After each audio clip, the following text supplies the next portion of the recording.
ওম শান্তি। আজকে 13ই এপ্রিল 2026 আমরা শুনছি সাকার বাংলা মুরলী আজকের মহাবাক্য।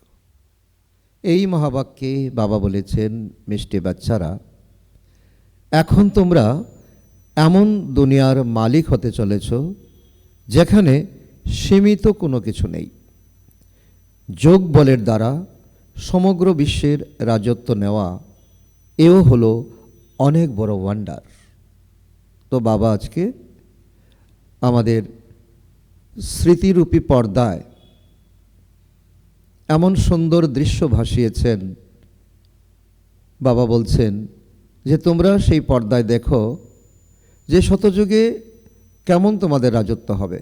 সেখানে সীমিত কিছু থাকবে না, অসীমিত থাকবে।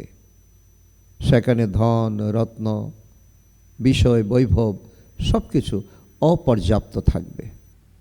আর এই অপর্যাপ্ত প্রাপ্তির দুনিয়াতে যাওয়ার জন্য বর্তমানে তুমি যোগ তপস্যা করছো। এই যোগ তপস্যার দ্বারা তুমি সেই রাজত্বকে পাচ্ছ। আর এই অনেক বড় ওয়ান্ডার, অনেক বড় আশ্চর্য। কারণ আত্মা বাস্তবিক এক আশ্চর্য। আর এই সময় তুমি সেই আত্মা, তুমি এখন যোগ বলের দ্বারা এমন দুনিয়ার রাজত্ব পেতে চলেছ, সেও কম আশ্চর্য নয়। তো এই স্মৃতি আমাদের পর্দাতে যত স্পষ্ট ভেসে উঠবে তত আমাদের পুরুষার্থ হবে নম্বর 1। আজকের মুরলী থেকে প্রশ্ন, ড্রামার কোন বন্ধনে বাবাও আবদ্ধ হয়ে আছেন? উত্তরে বাবা বলেন, আমাকে বাচ্চারা তোমাদের সামনে আসতেই হয়। আমি এই বন্ধনে আবদ্ধ রয়েছি।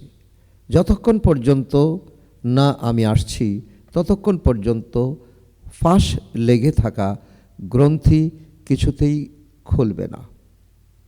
এছাড়া আমি তোমাদের ওপর কোনো কৃপা বা আশীর্বাদ করার জন্য আসি না। আমি কোনো মৃতকে জীবন্ত করি না। আমি তো আসি তোমাদেরকে, পতিতদেরকে পবিত্র করতে। তো বাবা আজকে দ্ব্যর্থহীন ভাবে বাবা বলেছেন যে আমি ড্রামার মধ্যে বাধা আছি, কারণ আমাকে আসতেই হয় প্রতি কল্পে কল্পে। আর আমি যতক্ষণ না আসি ততক্ষণ এই ভক্তির এক গাঁট, ভক্তির এক ফাঁস, ভক্তির এক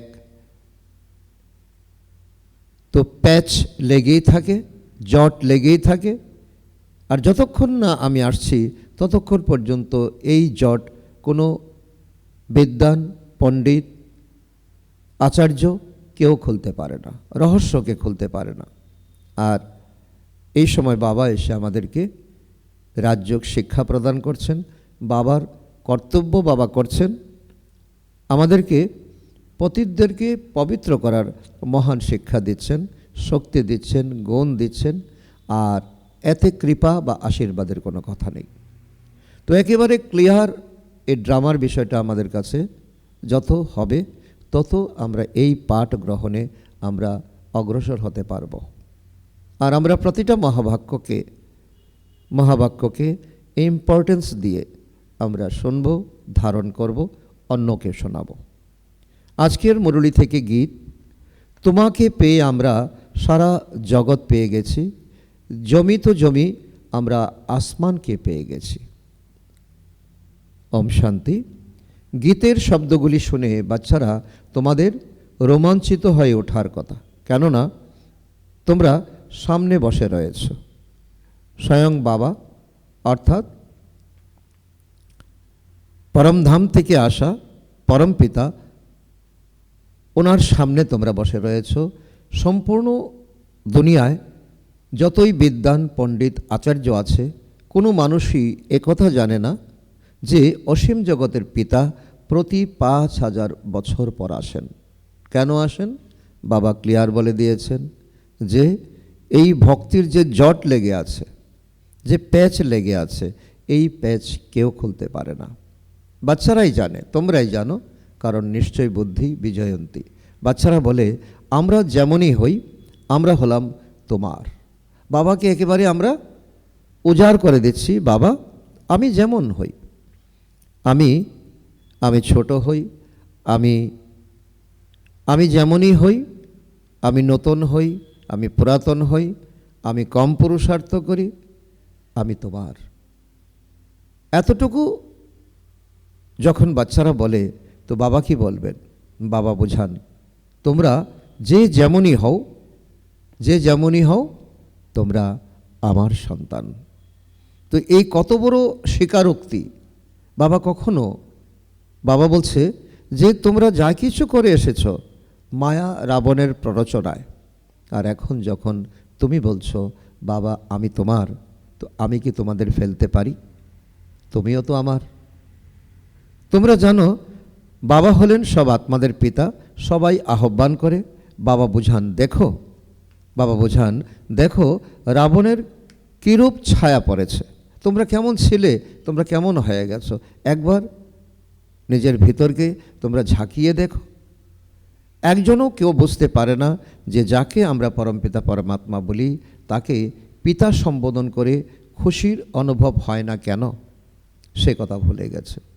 বলছি পরমপিতা পরমাত্মা, কিন্তু আমাদের খুশির উদ্রেক কেন হচ্ছে না? কারণ আমরা সেই পিতা পরমাত্মাকে প্রকৃত রূপে চিনতে পারিনি, সম্বন্ধ স্থাপন করতে পারিনি। সেই পিতা আমাদের অবিনাশী উত্তরাধিকার প্রদান করেন। আমরা বলছিও পিতা, পরমপিতা, কিন্তু পরিচয় নাই, সম্বন্ধ নাই, কানেকশন নাই, তাই আমাদের প্রাপ্তির অনুভূতি হয় না। বাবা নিজে বোঝান, এত সহজ কথা কেউ বুঝতে পারে না। আমি তোমাদেরকে সহজে রাজ্য শিক্ষা দিচ্ছি, তো তাতেও তোমরা বলছো বাবা বারবার ভুলে যাই। তো বাবা বোঝান, ইনি তো সেই পিতা যাকে সম্পূর্ণ দুনিয়া আহ্বান করে কিভাবে, ও খোদা, হে রাম, তো হে কৃষ্ণ, এমন করে ডাকতে ডাকতে প্রাণ পর্যন্ত ত্যাগ করে। এখানে সেই পিতা তোমাদেরকে পড়াতে এসেছেন। তো বাবা বলছেন প্রাণ ত্যাগ করার কোনো প্রয়োজন নেই, চোখ উপরে ফেলার কোনো প্রয়োজন নেই, কারণ ভগবানকে দেখার কোনো প্রয়োজন নেই, তাকে অনুভব করা। আর আমি এখন সাক্ষাৎ এসেছি তোমাদেরকে সেই রাজ্য শিক্ষা দিতে। তোমাদের বুদ্ধি এখন সেইখানে চলে গেছে। কোথায়? সেই নতুন দুনিয়া, যেখানে সীমিত কিছু থাকবে না। আর তোমাদের পরিধান, তোমাদের ব্যবহার্য জিনিসপত্র, তোমাদের বিষয় বৈভব সব কিছু পর্যাপ্ত পরিমাণে থাকবে। তোমাদের বুদ্ধি সেইখানে চলে গেছে। বাবা এসেছেন কল্পপূর্বের মতো, কল্প বাবা এসে পতিত থেকে পবিত্র করে দুর্গতি থেকে সদ্গতিতে নিয়ে যান। গায়নও করে সকলের পতিত পাবন বাবা, সকলের পতিত পাবন বাবা। আমরা নিজেরাই বলছি, আমরা নিজেরাই স্বীকার করছি, কিন্তু যে সম্বন্ধ নেই তাতে আমাদের অনুভব হয় না। এখন তোমরা বাচ্চারাই তার সম্মুখে বসে আছো, এখন লুটে পুটে নাও। বাবা কি বলছেন? বাবা আকার ইঙ্গিতে বলছেন, এখন বাবা সম্মুখে এসেছে, বাবার সঙ্গে সম্বন্ধ স্থাপন করো, বাবাকে স্মরণ করো, তো বাবার যা সম্পত্তি তোমাদেরই হবে। তোমরা হলে মোস্ট বিলেভেড সুইট চিলড্রেন। তো এই হলো ভারতবাসীদেরই কথা। বাবা ভারতেই জন্ম নেন, অর্থাৎ অবতরণ করেন। বাবা বলেন আমি ভারতে জন্মগ্রহণ করি, তাই তারাই আমার প্রিয় হবে। সেই জন্য বাবা ইম্পর্টেন্স দিচ্ছেন ভারতবাসীকে, যারা এখন পুরুষার্থ করে শতযুগের প্রথমে তোমরা রাজত্ব নেবে, নতুন দুনিয়াতে আসবে। বাবা বলছেন তোমরাই আমার প্রিয়, তোমরাই ভারতবাসী, তোমরাই এখন অন্তিম সময়ে পুরুষার্থ করছো এবং তোমরাই যাবে আদিতে। সবাই তাকে স্মরণ করে। যে ধর্মের মানুষ সে নিজের ধর্মস্থাপককে স্মরণ করে। ভারতবাসী জানে না আমরা আদি সনাতন ধর্মের ছিলাম। বাবা বোঝান, বাবা বারবার বাচ্চাদেরকে বোঝান, বাচ্চারা বারবার ভুল করে, মায়া রাবণের প্রতি আকৃষ্ট হয়। বাবা বোঝান, কেন বোঝান? কারণ তোমরা অবুঝ হয়ে গেছো। যারা অবুঝ তাদেরকেই তো বোঝাতে হয়। বাবা বোঝান ভারত হলো প্রাচীন দেশ। তখন মানুষ তর্ক করে, তখন বলে কে বলেছে শুধু ভারতই ছিল? অনেক কথা শুনেছেন, অনেক কথা শুনেছেন, অনেকে অনেক কিছু বলবে। কেউ বলে কে বলেছে যে গীতা শিব পরমাত্মা শুনিয়েছেন, কৃষ্ণও তো পরমাত্মা ছিল, কৃষ্ণ শুনিয়েছেন, পরমাত্মা হলেন সর্বব্যাপী, তারই এই খেলা। তো এই সব রূপ হলো ভগবানের, 24 অবতার, বরাহ অবতার, মৎস্য অবতার। ভগবানের অনেক রূপ ধারণ করে লীলা খেলা করেন। তো বাবা বারবার বোঝান, দেখো এটা হলো তোমাদের ভক্তির বিস্তার, ভক্তির সাম্রাজ্য, ভক্তির সংসার। ভগবান যা চান তাই করেন, এটাই ভক্তির সংসার বলে এসেছে, সাধু সন্ত বলে এসেছে। ভগবান যা চান তাই করেন। আর বাবা বলেন না, আমি ড্রামাতে আমি বন্ধ আছি, যখন আমার সময় তখনই আমি আসি, তার আগেও নয় পরেও নয়। এখন তোমরা বাচ্চারা জানো মায়া খুব প্রবল অর্থাৎ শক্তিশালী। আজ বলে বাবা আমরা অবিনাশী উত্তরাধিকার অবশ্যই নেব, নর থেকে নারায়ণ হব, কাল থাকবে না। সেই জন্য ব্রাহ্মণের দানা হয় না, ব্রাহ্মণের মালা হয় না, আজ আছে তো কাল নেই। তোমরা তো জানো অনেকে এই যজ্ঞ ছেড়ে ত্যাগ করে চলে গেছে। মাম্মাকে গাড়িতে বসিয়ে সেবাতে যেত, মাম্মার পার্সোনাল ড্রাইভার, আজকে আর নেই।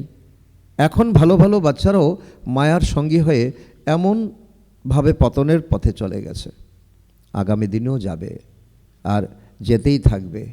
আর বাবা বলছেন যজ্ঞ চলতেই থাকবে। যারা পূর্বকল্পে বুঝেছিল তারাই বুঝবে। তার জন্য বাবা বলছে যে আমি মোটেই চিন্তিত নই, আমি ড্রামার মধ্যে আমি বাঁধা আছি, ড্রামাতে যা অ্যাকোরেট তাই আমাকে কল্পের সঙ্গম যোগে আমাকে পাঠ করতে আসতে হয়। আজকাল দুনিয়ায় কি হচ্ছে, আর তোমরা বাচ্চারা নিজেদেরকে দেখো কেমন রূপে পরিণত হচ্ছ। এদিকে একদিকে বিনাশ, একদিকে তোমাদের স্থাপনা, একদিকে অধঃপতন, একদিকে তোমাদের উন্নতি। গীতা শুনছ তোমরা? বলে আমরা এমন অবিনাশী উত্তরাধিকার প্রাপ্ত করি যে আমরা সম্পূর্ণ বিশ্বের মালিক হয়ে যাই। তোমরাই বলছো এখন তোমাদের উন্নতি হচ্ছে, তোমাদের অগ্রগতি হচ্ছে, তোমরা এখন অনুভব করছো যে আমরা কি ছিলাম, এখন আমরা কি হয়েছি। আর আমরা যখন চোখ খুলে দেখি চতুর্দিকে কি হচ্ছে, অত্যাচার, অবিচার, হিংসা, মারামারি, ঝগড়া, লড়াই। তো বাবা বলছে দেখো তুমি কত পরিবর্তন হচ্ছ, তুমি কত উপরের দিকে উঠছো, আর পাশাপাশি দেখো সবাই কত নিচের দিকে যাচ্ছে। সেখানে শতযুগে জাগতিক সীমার কোনো কথা নেই, অপর্যাপ্ত সম্পদ থাকবে, বৈভব থাকবে, এখানে সীমা অঙ্কিত আছে, এখানে সীমা অঙ্কিত আছে। প্রত্যেক মানুষ বলে এটা আমার সীমানা, এটা আমার চৌহদ্দি। বলে এক দেশ আরেক দেশকে বলে আমাদের আকাশে তোমার বিমান এলে শুট করে দেব। কতটা হিংসা চড়াচ্ছে, সেখানে কোনো সীমা নেই। এই গানও গায় কিন্তু অর্থ বোঝে না, কারণ ভক্তিতে গান বানিয়েছে। তোমাকে পেয়ে আমরা তো সারা দুনিয়া পেয়েছি, তো এই মাটি তো মাটি, আমি আসমানকে পেয়েছি। গান গাইছে ভক্তিতে, কিন্তু অর্থ তার বোঝে না। তোমরা তো জানো যথাযথভাবে বাবার কাছে আমরা পুনরায় বিশ্বের মালিক হচ্ছি। তার জন্য আমাদের ত্যাগ, তপস্যা, পুরুষার্থ, অনেকবার এই 84 চক্র আমরা পরিক্রমা করেছি। একটু সময় দুঃখ ভোগ করেছি বটে, সুখই বেশি ভোগ করেছি। তাই বাবা বলেন বাচ্চারা তোমরা অপার সুখ, তোমাদেরকে অপার সুখ প্রদান করি, এখন মায়ার কাছে হার স্বীকার করো না। বাবার অসংখ্য বাচ্চা আছে, সবাই তো একই রকম সপুত্র হতে পারে না, কারো 5-7টি করে সন্তান থাকে, তাদের মধ্যে 1-2 কুপুত্র হয় তো মাথা খারাপ করে দেয়। বাবা বলে যে দেখো একটা বাচ্চা যদি কুপুত্র হয় তো এই বংশের কলঙ্ক হয়ে যায়, একেবারে মাথা খারাপ করে দেয়, লক্ষ লক্ষ কোটি টাকা অপচয় করে। পিতা খুব ধর্মাত্মা, সন্তানরা একেবারে পতিত। তো বাবা এমন অনেককে দেখেছেন, কারণ ব্রহ্মা বাবা নিজের জীবনের অনেক অনুভব আছে, অনেক জায়গাতে ঘুরেছেন, অনেক জায়গা দেখেছেন। ব্রহ্মা বাবা দেখেছেন বিধায় শিব বাবা ব্রহ্মার মুখ দিয়ে বলছেন। তোমরা বাচ্চারা জানো সম্পূর্ণ দুনিয়া হলো এই অসীম জগতের পিতার সন্তান। বাবা বলেন আমার জন্মস্থান হলো এই ভারত, ভারত আমার জন্মস্থান। প্রত্যেকের নিজের জন্মভূমির প্রতি সম্মান থাকে। অন্যত্র কোথাও দেহ ত্যাগ করলে নিজের গ্রামে নিয়ে আসা হয়। বাবাও আসেন ভারতে, আর ভারতের প্রতি বাবার এক আলাদা সম্মানবোধ আছে। ভারতবাসীদের অর্থাৎ তোমাদের পুনরায় অসীম জগতের উত্তরাধিকার আমি প্রদান করি। তোমরা বাচ্চারা বলবে আমরা পুনরায় সেই দেবতা স্বরূপ বিশ্বের মালিক হচ্ছি। আমরা মালিক হব, কিন্তু আমরা দেবতাও থাকব। আমরা দেবরূপে মালিক। আমরা মালিক ছিলাম, এখন তো কি অবস্থা হয়েছে, কোথা থেকে কোথায় এসে পড়েছে। 84 জন্ম ভোগ করে এই রূপ অবস্থা হয়েছে। তো ড্রামাকে তো বুঝতে হবে, তাই না? বাবা বলছে ড্রামা যেমন দিনরাত ঘুরছে, ঠিক তেমনি ড্রামাও ঘুরছে। একই বলা হয় হার ও জিতের খেলা। জিত হয়েছে শতযুগ ত্রেতাযুগ তোমাদের ছিল, অসীম সম্পদ ছিল, আর হার হয়েছে তোমাদের এই অবস্থা, কাঙ্গাল অবস্থা। ভারতেরই এই খেলা, এতে তোমাদের পার্ট আছে। ব্রাহ্মণদের অর্থাৎ তোমাদের সবচেয়ে উঁচু থেকে উঁচু পার্ট আছে প্রথম থেকে এই ড্রামায়। বাবা আরও সুন্দর স্মৃতি আমাদেরকে দিচ্ছেন। আমাদের স্মৃতির পর্দায় আজকে শতযুগের স্মৃতি ভেসে উঠেছে। আর কি কি সম্পদ বৈভব থাকবে, তো এও অটোমেটিক স্মৃতিতে ভেসে উঠবে। আর তো বাবাকে আমরা ধন্যবাদ দেব। বাহ বাবা বাহ, কোথায় নিয়ে যাচ্ছ আমাদের। তোমরা সম্পূর্ণ বিশ্বের মালিক হও, অনেক সুখ ভোগ করো। তোমাদের মতো সুখ অন্য কেউ ভোগ করতে পারে না। আর সেই দুনিয়ার নামই হলো স্বর্গ। আর এখন তোমরা নরকে আছো, এ হলো নরক। এখানকার সুখ কাক বিষ্ঠা সমান। আজ লাখপতি, পরজন্মে কি হবে কিছুই জানে না, কোনো গ্যারান্টি নেই। এই দুনিয়াটি হলো পাপ আত্মাদের দুনিয়া, শতযুগ হলো পুণ্য আত্মাদের দুনিয়া। তোমরা পুণ্য আত্মায় পরিণত হয়েছ, তাই কখনো পাপ করা উচিত নয়। কত বড় বাবা আমাদেরকে সুন্দর শিক্ষা দিচ্ছেন যে আমাদের কোথায় আমরা যাব, সেই স্মৃতিটা যদি একবার থাকে তখন আমাদের কোনো পাপ কর্ম করার কোনো অধিকার নেই। বাবার সঙ্গে সর্বদা সরল সোজা হয়ে চলা উচিত। বাবা বলেন আমার সঙ্গে ধর্মরাজ সদা আছেন দাপর থেকে। শতযুগ ত্রেতায় আমার সঙ্গে ধর্মরাজ থাকেন না। দাপর থেকে তোমরা আমার উদ্দেশ্যে দান পুণ্য করে এসেছো, ঈশ্বর অর্পণ বলে, তাই না? গীতায় শ্রীকৃষ্ণের নাম লিখেছে শ্রীকৃষ্ণ অর্পণম। রিটার্ন তো দেবেন একমাত্র বাবা, আর লিখেছে শ্রীকৃষ্ণের কথা। কোথায় রিটার্ন দেবেন বাবা, উত্তরাধিকার দেবেন বাবা, আর নাম হয়েছে শ্রীকৃষ্ণের। এটাই হলো মহাভুল। একমাত্র বাবা, তাই শ্রীকৃষ্ণ অর্পণ বলা বড় ভুল। ঈশ্বর অর্পণম বলা ঠিক।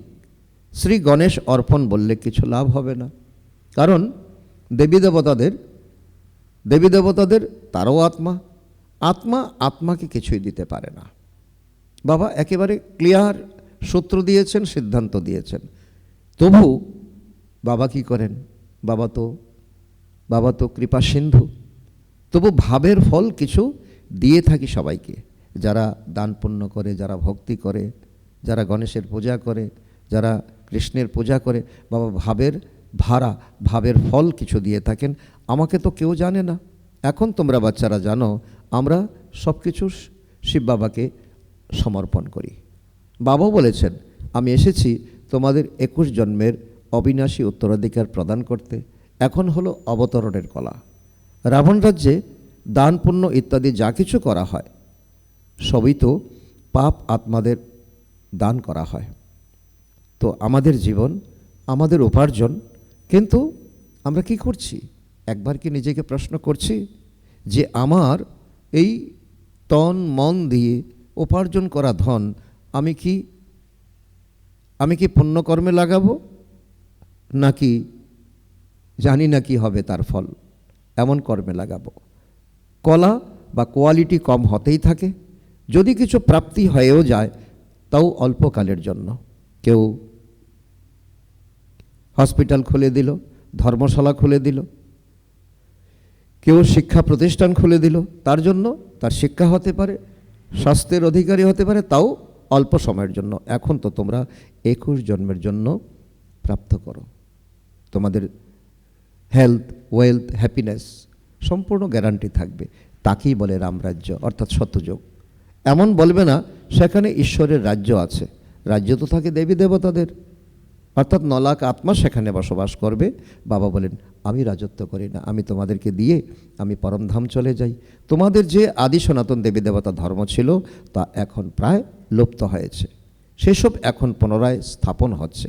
লুপ্ত হলে তাকে আবার ভাসিয়ে তুলতে হবে। বাবা তো হলেন কল্যাণকারী, তাকেই বলা হয় সত্য পিতা। তোমাদেরকে সত্য জ্ঞান প্রদান করছেন, নিজের এবং রচনার আদি মধ্যের অন্তের কথা। বাবা সত্য কথা বলছেন, অর্থাৎ বাবা আমাদেরকে সত্যনারায়ণের দুনিয়াতে নিয়ে যাওয়ার জন্য লায়ক করছেন। তার জন্য বাবা বলছেন এটাই হলো আদি মধ্য অন্তের কথা। বাবা তোমাদের অসীম জগতের হিস্ট্রি, জিওগ্রাফি শোনাচ্ছেন। বিশাল এই উপার্জন, তোমরা চক্রবর্তী রাজা হও। তারা যদিও হিংসাস্বরূপ হাতে চক্র দিয়েছে, আসলে এই হলো জ্ঞানরূপী চক্র, কিন্তু এই জ্ঞান তো প্রায় লোপ হয়ে যায়।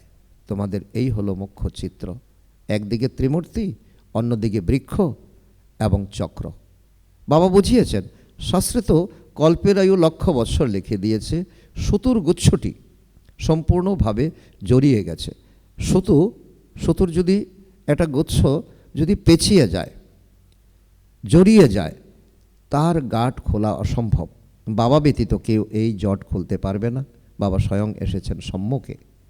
বাবা বলেন ড্রামা অনুসারে আমাকে আসতেই হয়, আমি এই ড্রামার বন্ধনে আবদ্ধ। এমন হতে পারে না যে আমি আসবই না, কারণ বাবা বলছেন এই সংসারে যত আত্মা আছে আমারই তো সন্তান। তারা দুঃখে আছে, তাদেরকে দুঃখ থেকে সুখে নিয়ে যেতে হবে, এটাই ড্রামাতে আমার পার্ট। এমনও নয় যে আমি এসে মৃতদের জীবিত করি বা রোগীকে আমি সুস্থ করে তুলি, এটা আমার কর্তব্য নয়। অনেকে বাচ্চারা বলে বাবা আমার উপর কৃপা করো, কিন্তু এখানে কৃপা ইত্যাদির কথা নেই। তোমরা আমাকে এই জন্য তো আহ্বান করো যে এই জন্য তো আহ্বান করো না যে আশীর্বাদ করো, কৃপা করো, আমাদের তো কোনো ক্ষতি না হয়। তোমরা আহ্বান করো, হে পতিত পাবন এসো, আমাকে দুঃখ হরণকর্তা, সুখ প্রদানকর্তা এসো। শরীরের দুঃখ হরণকর্তা তো ডাক্তাররা হয়। অত্যন্ত সূক্ষ্ম কথা বাবা বলছেন, শরীরের দুঃখ হর্তা। আজকে তো কোনো কিছু সার্জারি প্রয়োজন হলো, তো এটার কারিগর বাবা নয়, এটার কারিগর স্থূল ডাক্তারের কাছে যেতে হবে। আমি কি সেজন্য আসি? তোমরা বলো নতুন দুনিয়া স্বর্গের মালিক করো বা শান্তি প্রদান করো। এমন নয় যে বাবা তুমি এসে আমাকে রোগমুক্ত করো। এই দেহের জন্য তো ডাক্তার রয়েছে, সদাকালের জন্য শান্তি বা মুক্তি প্রাপ্ত করা সম্ভব নয়, পার্ট তো প্লে করতে হবে। তার জন্য আধা কল্পের জন্য তোমাদের আত্মাকে আমি শতপ্রধান করে তুলি, পবিত্র করে তুলি। আর দুঃখের পার্ট তো তোমার আত্মাতে যা আছে তা তো তোমার ভোগ করতে হবে। যারা পরে আসে তারা শান্তি লাভ করে, অনেকে পরমধামে যায়, গিয়ে অনেক সময় তারা বসে থাকে, এখনও আসছে। এতখানি সময় তো শান্তিধামে ছিল, তাই না?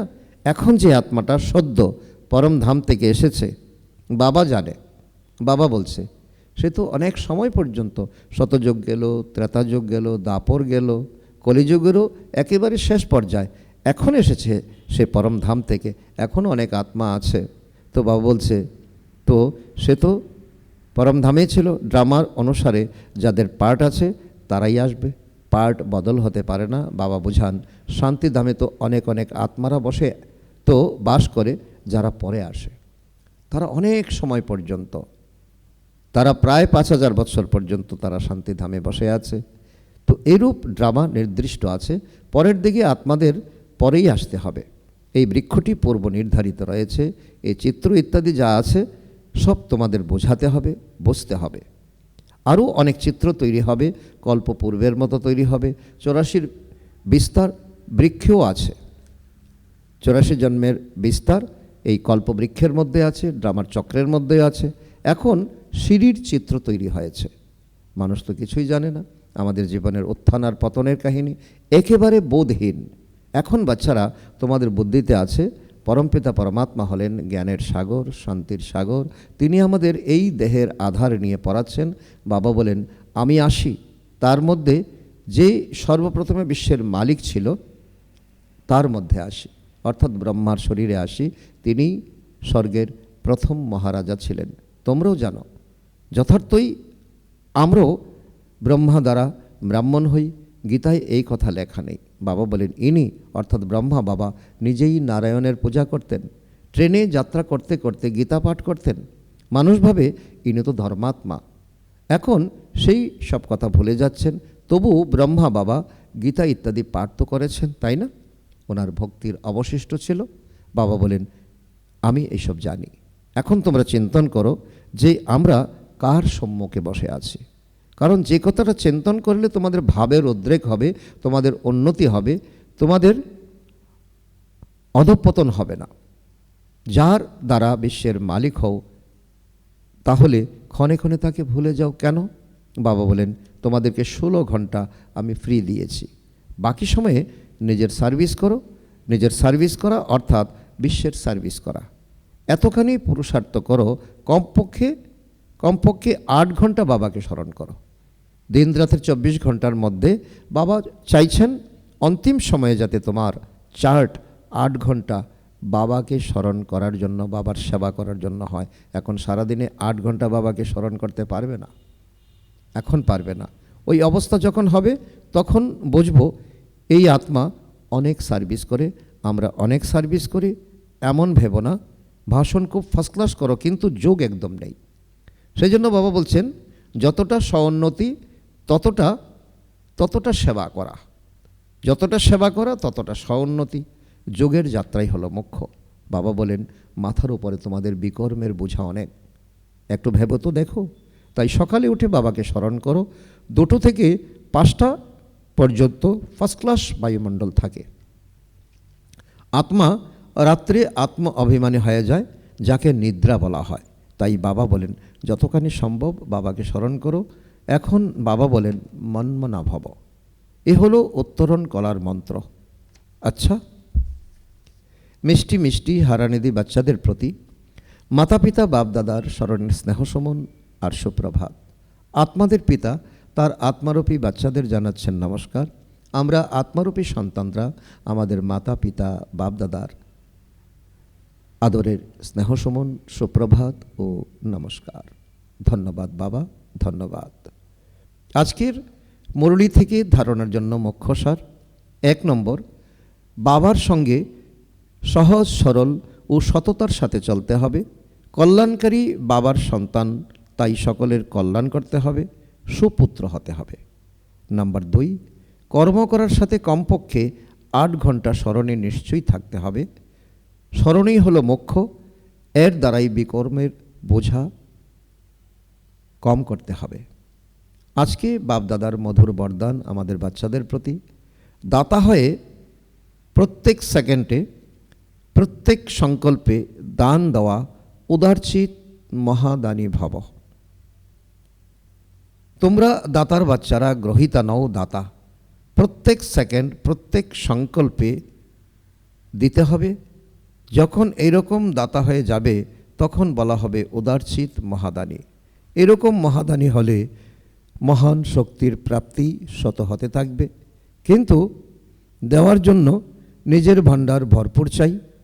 যা কিছু নেওয়ার ছিল সেসব কিছুই নিয়ে নিয়েছো, এখন বাকি আছে দান করা। তাই দান করতে থাকো, দান করলে ভাণ্ডার আরোই ভরপুর হয়ে যাবে। আজকের স্লোগান, প্রত্যেক সাবজেক্টে ফুল মার্কস জমা করতে হলে গম্ভীরতার গুণ ধারণ করো। আজকের অব্যক্ত ইশারা, মহান হওয়ার জন্য মধুরতা আর নম্রতার গুণ ধারণ করো।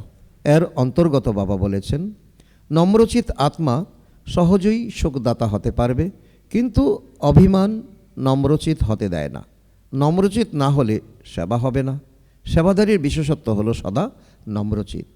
নিজে ঝোঁকে থাকলে তবে অন্যদেরও ঝোঁকাতে পারবে।